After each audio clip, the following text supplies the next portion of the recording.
In all the years the United States has had an all-volunteer force, which dates back to July 1st, 1973, when the Nixon administration and Congress allowed the authority for the draft to lapse, never has there been a time when our Guard and Reserve forces played as large a role in our military operations as they do today. But in those days, the designated role for the reserve components was very different. It was truly a strategic reserve. We had the Guard and Reserve there in case we had a major conflict. We would call them up. We'd have plenty of time to train them. The imperative to be ready and have the same equipment was not there. And there wasn't anything wrong with that. It's just the imperative we had. What we advertised was 1 weekend a month, 2 weeks in the summer. That's all we asked.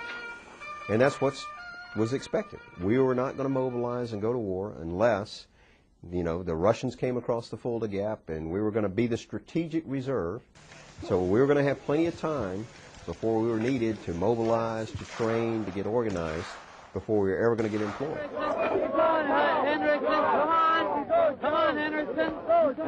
But some reservists recall a sense of disappointment during their early years of service. We had organizations that had no idea what they was doing. They was looking for 14 days annual training, which was in most cases a big party, and 2 days a month. Command Sergeant Major Caffey served in Vietnam, and his expectations for the reserve were different from the reality he found when he reported for duty. To me, it was insulting. I come from active component to a reserve component that was basically a social group. At the time, the reserves were just that, a force held in reserve, there just in case the worst-case scenarios of the day happened. As a result, the priorities for both training and equipping the force were much different from today. Now, back then, you've got the leftovers from the regular Army. We had the old uniforms, the old boots. Everything was handed down that was DX'd from the regular Army to include the equipment. It was really outdated. Meanwhile, for men and women serving in the National Guard, the story was much the same. The National Guard was under-equipped. Remember, before September 11th, it was a strategic reserve. The nation made a strategic decision to accept risk and not equip the Guard fully. We were going to fight a different kind of force on a different kind of timetable. It was a conventional fight. We had plenty of time under that old model, the old Cold War model, to call up the Guard, equip the Guard, fill out their formations, give them some training, and then ultimately send them in the latter stages of the operation to reinforce the active duty force. Things started to change during the Reagan era with more equipment, better training opportunities. And then, of course, Desert Shield, Desert Storm came about, and there was a mass call-up of the reserves for the first time since Korea. And as our forces continue to arrive, they can look forward to the support of the finest reserve components in the world. We are activating those special categories of reservists that are essential to completing our mission. The United States considers its reserve forces to be an integral part of the total military command. But it was a call-up many reservists hadn't expected. It was a huge surprise to the Army Reserve soldiers because we had been told we would never go anywhere, and then when actuality hit and we deployed, many of them were in just total shock. Nearly 228,000 men and women from our reserve components were mobilized during Operations Desert Shield and Storm, and some 106,000 served in the Kuwait Theater of Operations. Desert Shield, Desert Storm was a catalytic event in one way because it gave us an opportunity to check to see where we were successful over the past 15 years of non-usage and where we had some shortcomings. In some cases, some units were very ready. Aviation units, by and large, because they do their mission on a daily basis. If you're flying an aircraft, you have to be able to fly it every day, whether you're a reserve or active component. Infantry battalions, however, has suffered a greater challenge because, unlike aviation units, they didn't do their mission every day. They were more the traditional weekend drilling reservist, and they were multi-sited, so a battalion commander might have to travel to 4 or 5 different sites just to see all of his company commanders. I think Desert Storm was a test of our ability to mobilize the force and deploy it. But what it did not test is our capability to sustain it. In the years following the Gulf War, the use of Guard and Reserve forces continued, particularly in support of operations monitoring the no-fly zones over Iraq. In those operations, the United States Air Components had the lead role. Air Guard and Reserve people and hardware played a part. We were using the Air Expeditionary Force to field our air forces for Operations Northern Watch and Southern Watch through the mid to late 90s, and we were cycling our people in these AEFs. As the turn of the century approached, the no-fly zone operations continued, with no end in sight. The media came up with new labels they linked to the operations, such as the Forgotten War and the Long War. Then, on September 11, 2001, the unthinkable event that changed our world forever.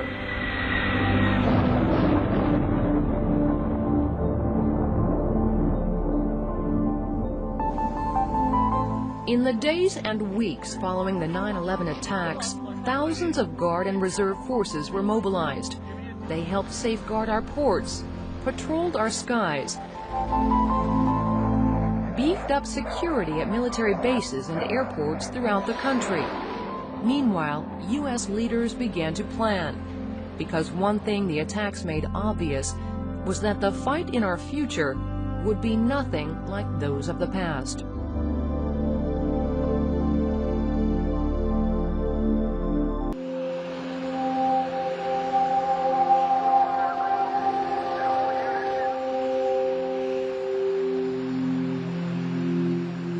That morning was a signal, a sign, a dramatic shot heard around the world, so to speak, that changed the National Guard from a strategic reserve to an operational force on no notice.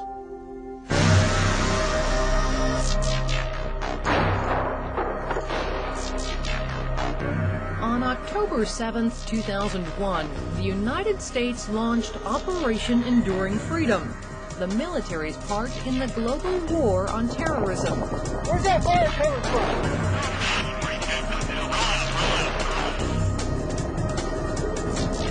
In Afghanistan, the Horn of Africa, the Philippines, Operation Enduring Freedom forces targeted terrorists and their supporters.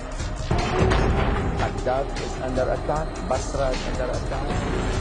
Then, in 2003, U.S. forces took on an additional mission, as a U.S.-led multinational force again invaded Iraq. Operation Iraqi Freedom had 3 objectives: search for weapons of mass destruction, end the reign of Saddam Hussein and his support for terrorism, and free the Iraqi people. Guard and Reserve forces had key roles from the start. When the initial force went to OIF, when that combat operations kicked off in March of 2003, a significant portion of the Marine Corps in 1MEF, who was the fighting force for the Marine Corps in OIF, a significant portion of that was reserves. About 1.1 million men and women serve in the Guard and Reserve. They're 46% of the total force. Army Guard and Reserve have the largest portion of those numbers, with some 550,000 people. And right now, those forces, along with their active duty Army counterparts, bear the biggest burden in today's operations. In the combat portion, obviously all services are participating, but in the aftermath of it, the majority of troops are Army in theater, working with the Marines having the rest of the ground force. Where we are today, for the last 5+ years, much increased utilization of all reserve forces, whether it be units, detachments, or individuals, is now in kind of a steady state of some level of mobilization. The global war on terrorism, OIF, OEF, is really testing our ability to sustain a long-term deployment of forces on a regular basis. And as the number of lives lost grows, while hundreds more are gravely injured, much talk is focused on whether or not U.S. forces can keep up the pace. We, in fact, have been doing that now for 6 years, and there are those that really thought the Guard would break and that we've been unable to stand this kind of stress on the force. And you would think that we would not be able to recruit and retain our force under this kind of stress. In fact, the truth is we actually are flourishing. Now, that wouldn't necessarily be the logical pattern you'd think we'd follow. As much as we're using people, as much deployment as people are doing, we've sent people into the combat operations 3 and 4 times now in the last 5 years, some of them. And they stay with us. I think they stay with us because they like being part of our units and they are doing something important.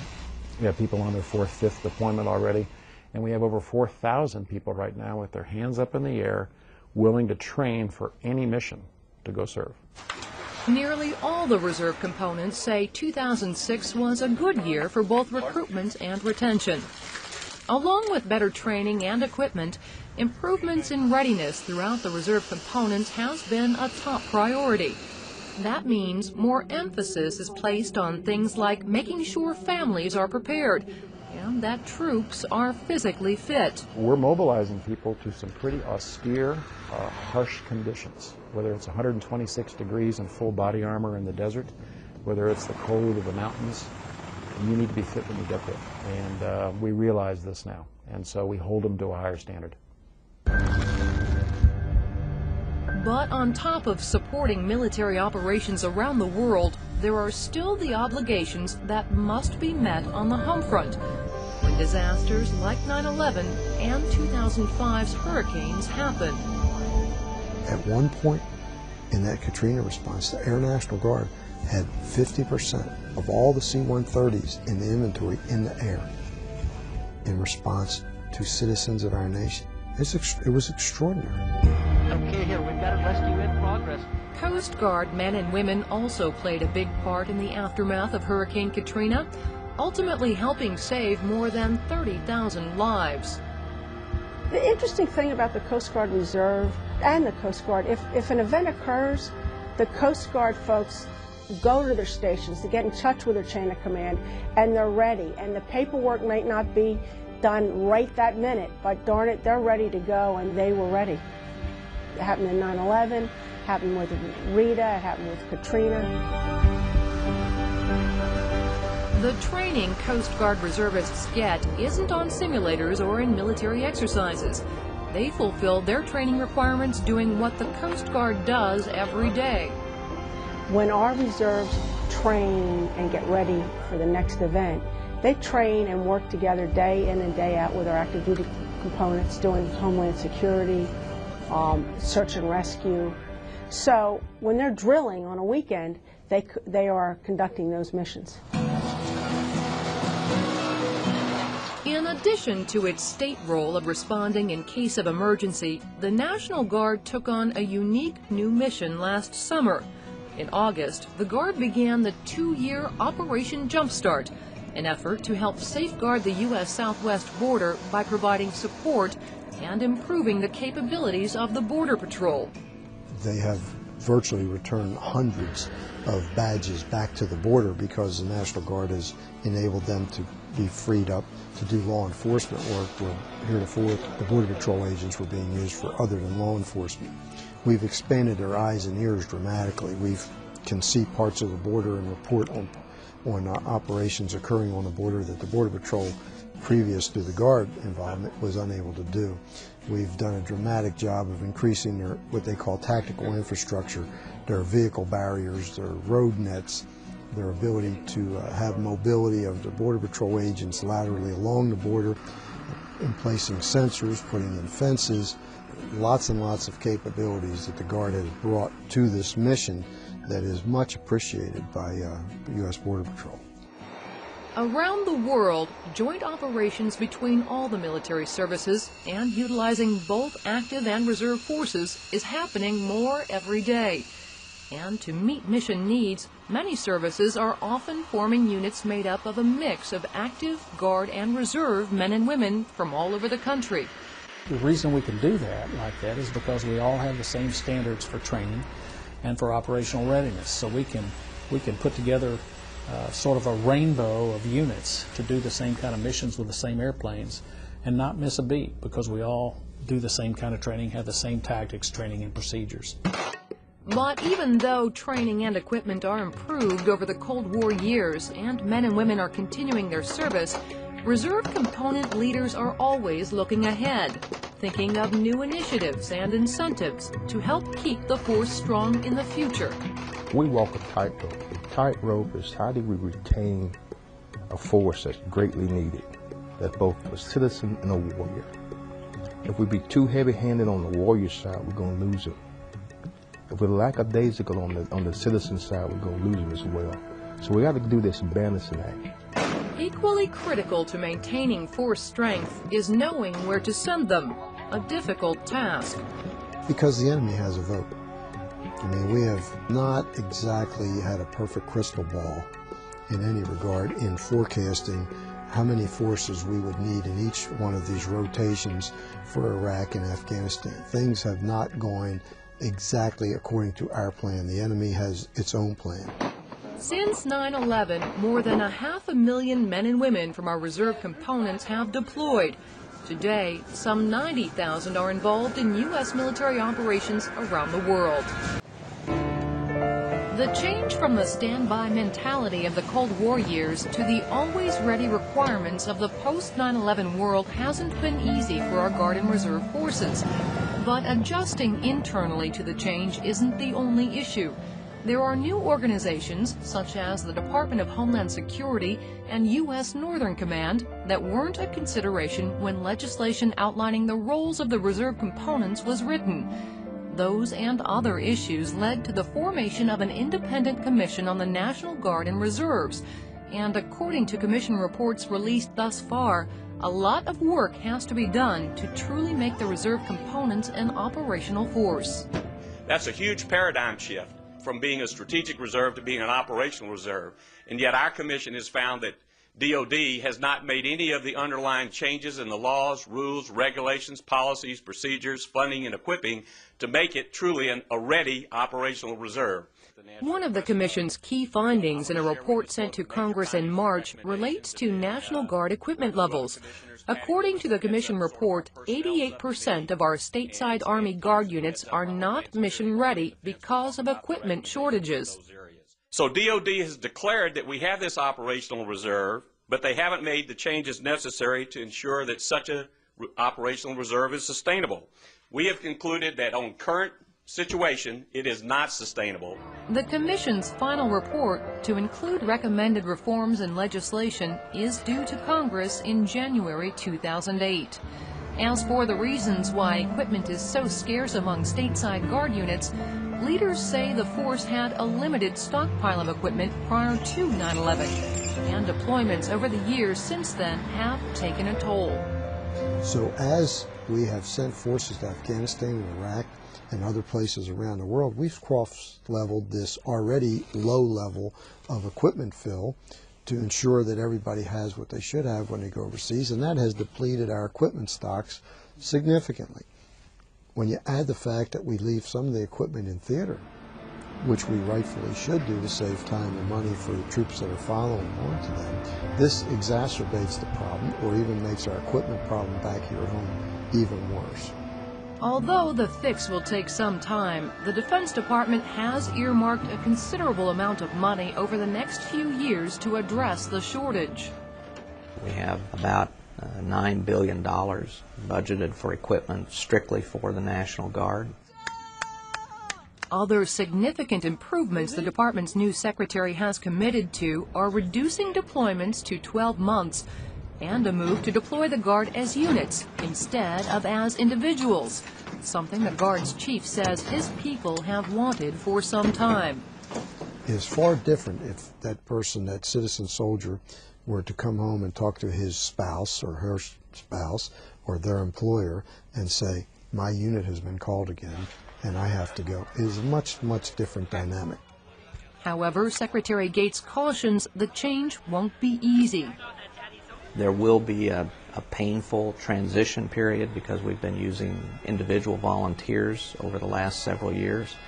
And so some units are going to have to deploy early, some are going to be extended. But my hope is that in a year or so we will be to the point where we can begin with the increase in the end strength in the Army and the Marine Corps and these changes in mobilization policy, that we can begin to get back to the kinds of dwell times here at home that we want. The end strength increases the Secretary believes will help lighten the deployment load, add up to about 92,000 more people between the Army and Marine Corps over the next 5 years. Let's go, let's go, let's go! Meanwhile, the ultimate goal all Guard and Reserve leaders are reaching for is a force of men and women trained, equipped, and ready to go when called. Nowadays, you're not going to have the time to do a lot of training after you get alerted. You're going to have to be ready. In turn, the groundwork is in place to give everyone who serves the predictability they so desperately want. Once fully implemented, our military men and women will become eligible for deployment once every 5 years. And we're not there yet. We're spinning faster than 5 years because we don't have the force balanced right now. We're still learning. This is a different war. What we had were a whole lot of Guardsmen and Reservists in specialties that were the kind of specialties we needed in the 90s or prior to that, but they weren't the kind of specialties we need today. And what we really need today, and probably over the next few years, next 10 to 20, are military police, civil affairs, engineering units, air units. Mr. Hall says the conversion of 125,000 Guard and Reserve positions identified as obsolete is underway. We have about 80,000 of that done today, so we need to rebalance and get the force to reflect what we need. And at the end of the day, the question will be, when we rebalance and when we civilianize a lot of functions, is the military large enough? Determining how new technologies will be incorporated into the Guard and Reserve forces of the future is another consideration for military leaders. For example, the new NV-22 Osprey the Marine Corps is getting ready to deploy. And at some point, 5, 6, 7 years from now, those V-22 pilots or maintainers some of them will decide that they're going to transition from active duty. Now, if we don't have a capability of the MV-22 and the reserve component, what are they going to do? Another challenge the reserve components face is the impact of the 2006 base closure and realignment mandates. Across the force, many units and some bases are being deactivated and closed. And for the Navy and Air Force reserves, which have also been directed to reduce their numbers by about 7,000 each, the pain will be that much greater over the next few years. We're going to affect about 15,000 people's lives through base closure and the personnel cuts, so it's significant. People are the DoD's most costly resource, but even as the personnel reductions save money, they're also made feasible by improving technology. For example, Navy cruisers in World War II had 1,100 crew. The cruisers of today have a crew of 450. Just because we're coming down doesn't mean it's worse. It just means we're getting smarter about the way we do business. And because today's conflicts are very different from those of the past, the Navy is also changing where it takes care of business. And then it's coming from the deep blue water to the green water, and then we call it brown water where you go up the rivers. So we're building some of the old brown water riverine force under Navy Expeditionary Combat Command. But even as monies are doled out for new equipment and adjustments are made to how the reserve components operate, recruiting the right people to take care of the mission is always an underlying concern.